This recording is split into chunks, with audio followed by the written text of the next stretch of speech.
Gente, agora 1h02, 1h02, nós estamos ao vivo agora apenas para o YouTube, o nosso canal RIC TV Oeste, plataforma então na internet, para discutir assuntos aqui ao longo da propaganda eleitoral na TV até 1h25. Vamos acompanhar como está aqui o nosso portal. Nós estamos com 130 pessoas assistindo neste momento. Se você ainda não se inscreveu, possivelmente está acompanhando a gente e não se inscreveu ainda, faça isso, clique aqui no sininho também para ser notificado sempre que o nosso Balanço Geral começar. Estamos ao vivo e agora nós vamos falar sobre um assunto extremamente importante. Hoje, dia 1º de setembro, começa a campanha Setembro Amarelo, de prevenção ao suicídio. A campanha realizada desde 2014 pela Associação Brasileira de Psiquiatria, em parceria com o Conselho Federal de Medicina. O lema deste ano é: a vida é a melhor escolha. Esse é um assunto difícil, mas importante e necessário de ser conversado para informar a nossa população. Segundo a Organização Mundial da Saúde, são registrados mais de 700 mil suicídios em todo o mundo. Aqui no Brasil, os registros se aproximam de 14 mil casos por ano, ou seja, em média, 38 pessoas cometem suicídio todos os dias no nosso país.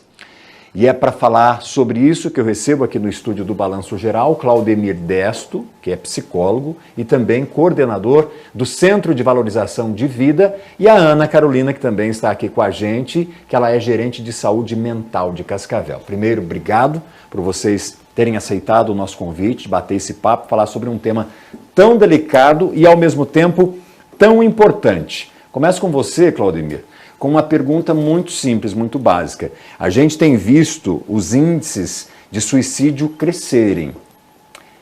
A gente pode associar isso a alguma coisa? Boa tarde.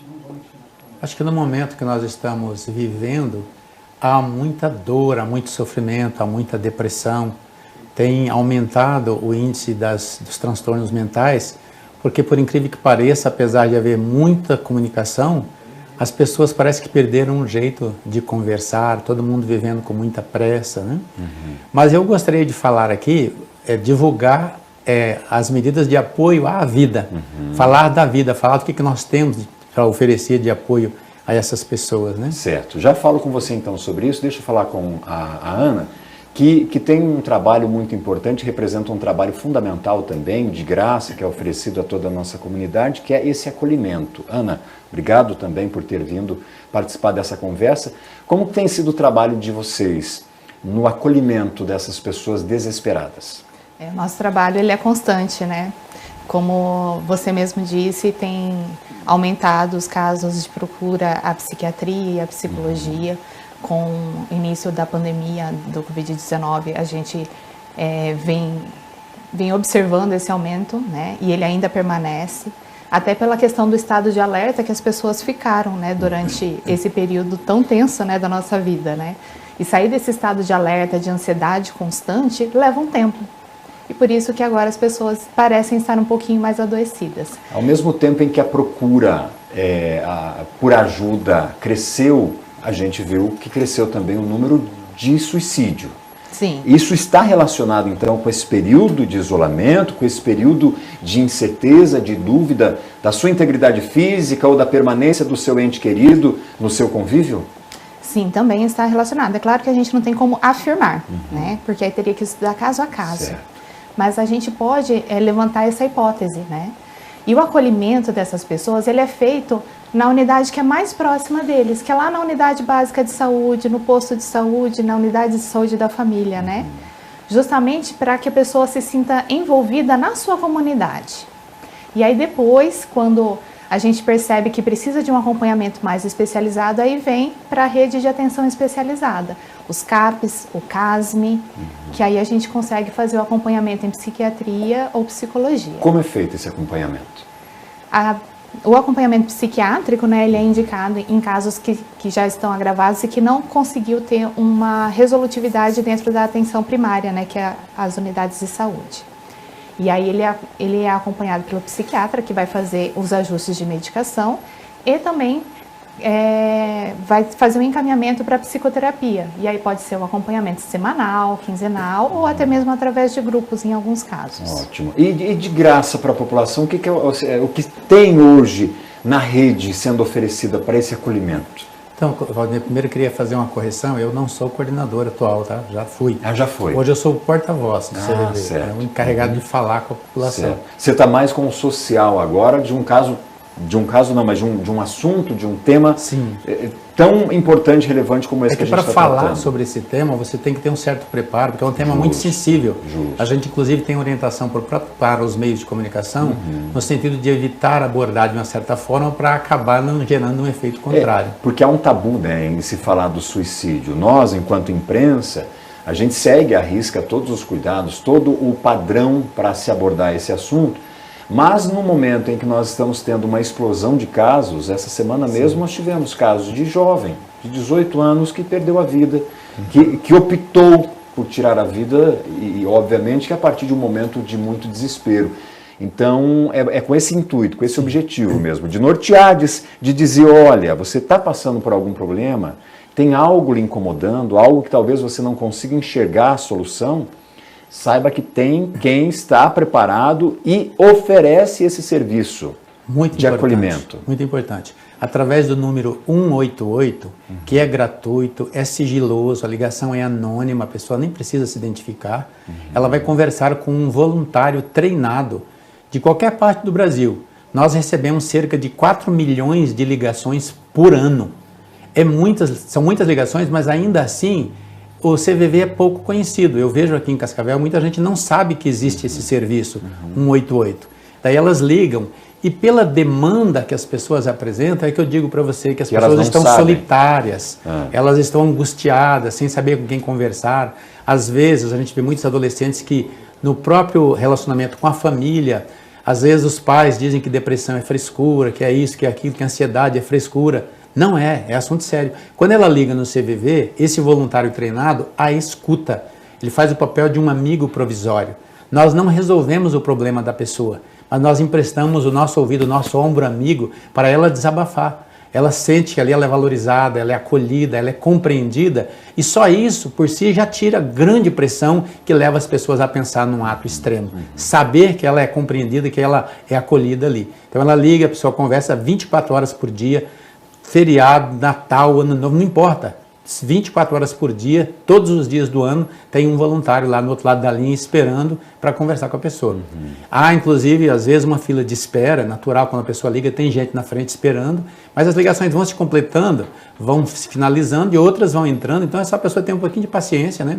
Em alguns horários do dia é bem calmo, quase não tem fila de espera, e isso reflete também a necessidade que nós temos de mais voluntários, porque quanto mais divulgação, mais procura, mais voluntários são demandados. Já vamos falar sobre os voluntários, a pessoa que tem vontade, tem interesse de colaborar com essa causa, mas antes deixa eu falar aqui do número, o telefone então do CVV é o 188, é um telefone então para você recorrer a um amigo, como disse o nosso parceiro aqui, num momento de crise, num momento de muita dificuldade, de angústia, vai ter alguém para te ouvir, para te acolher.